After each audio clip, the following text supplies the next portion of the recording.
Hi, I'm Lauren. I'm going to read chapter 3 of Charlotte's Web today. I'm trying something a little different so that hopefully you guys can actually read along this time by using the ebook. I'm not sure if it's going to let me read the whole chapter, so I might have to switch halfway through, but regardless, hopefully this is a little bit better. All right, chapter 3, Escape.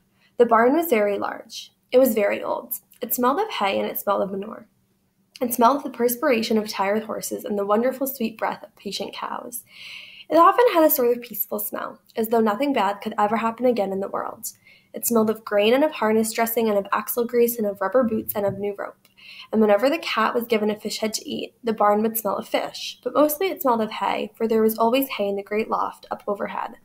And there was always hay being pitched down to the cows and the horses and the sheep. The barn was pleasantly warm in winter when the animals spent most of their time indoors, and it was pleasantly cool in summer when the big doors stood wide open to the breeze.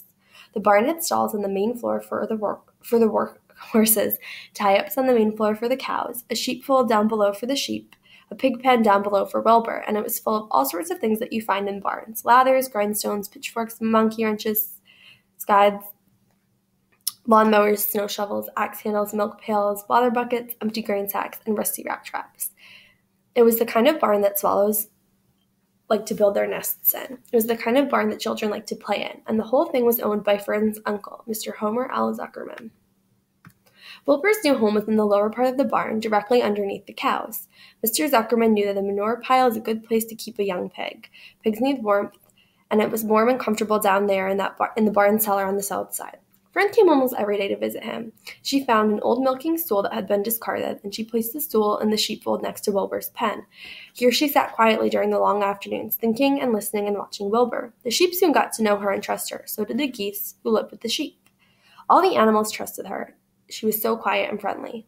Mr. Zuckerman did not allow her to take Wilbur out, and he did not allow her to get into the pig pen, but he told Fern that she could sit on the stool and watch Wilbur as long as she wanted to. It made her happy just to be near the pig, and it made Wilbur happy to know that she was sitting there right outside his pen. But he never had any fun. No walks, no rides, no swims. One afternoon in June, when Wilbur was almost 2 months old, he wandered out into his small yard outside the barn. Fern had not arrived for her usual visit. Wilbur stood in the sun, feeling lonely and bored. Oh, hold on, let me try to move this for you guys. No, that's the wrong way. Sorry. Just put it down here for now. Hold on. There's never anything to do around here, he thought. He walked slowly to his food trough and sniffed to see if anything had been overlooked at lunch. He found a small strip of potato skin and ate it. His back itched, so he leaned against the fence and rubbed against the boards. When he was tired of this, he walked indoors, climbed up to the top of the manure pile, and sat down. He didn't feel like going to sleep. He didn't feel like digging. He was tired of standing still, tired of lying down. "I'm less than 2 months old and I'm tired of living," he said. He walked up to the yard again. "When I'm out here," he said, "there's no place to go but in. When I'm indoors, there's no place to go but out in the yard." "That's where you're wrong, my friend," said a voice. Wilbur looked through the fence and saw the goose standing there. "You don't have to stay in that dirty little yard," said the goose, who talked rather fast. "One of the boards is loose. Push it, push on it, and come on out." "What?" said Wilbur. "Say it slower." At. "At the risk of repeating myself," said the goose, "I suggest that you come on out. It's wonderful out here." "Did you say a board was loose?" That I did," said the goose. Wilbur walked up to the fence and saw that the goose was right. One board was loose. He put his head down, shut his eyes, and pushed. The board gave way. In a minute he had squeezed through the fence and was standing in the long grass outside his yard.